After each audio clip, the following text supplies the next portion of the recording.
ఇందాక మనం అనుకున్నాం, మన జీవితంలో 3 గ్రంథాలు ఈ దేశంలో గొప్ప గ్రంథాలు ఉన్నాయి. ఒకటి వాల్మీకి మహర్షి అందించినటువంటి శ్రీమద్ రామాయణం, వేదవ్యాస మహర్షి అందించినటువంటి శ్రీమన్ మహాభారతం, భాగవతం. ఈ 3 గ్రంథాలు మొత్తం ఈ జాతిని నడిపిస్తున్నాయి.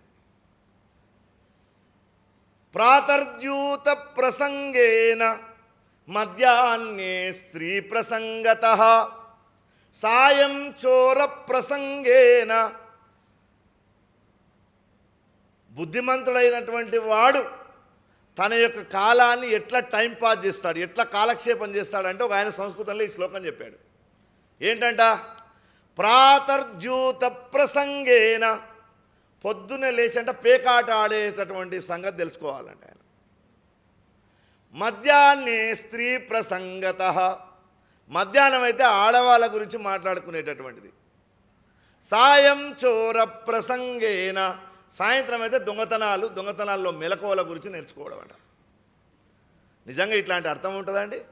కాలో గచ్చతి ధీమతాం, బుద్ధిమంతుని యొక్క కాలం ఎట్లా గడుస్తుందా అంటే ఈ 3తోటి గడుస్తుందట. నిజంగా పత్తారాడేవాళ్ళు, నిజంగా ఆడవాళ్ళని గురించి సెర్చ్ చేసేవాళ్ళు ఎవరైనా ఉంటామో ఇది బాగుందే శ్లోకం, భలే బాగా చెప్పాడు పెద్ద ఆయన, ఎవరు చెప్పారో అని అనుకుంటారు. కానీ మన ఋషులు దాని యొక్క పరమార్థాన్ని వేరే పెట్టారు. ఇందాక నేను చెప్పినటువంటి పద్యం లాంటి పరమార్థం.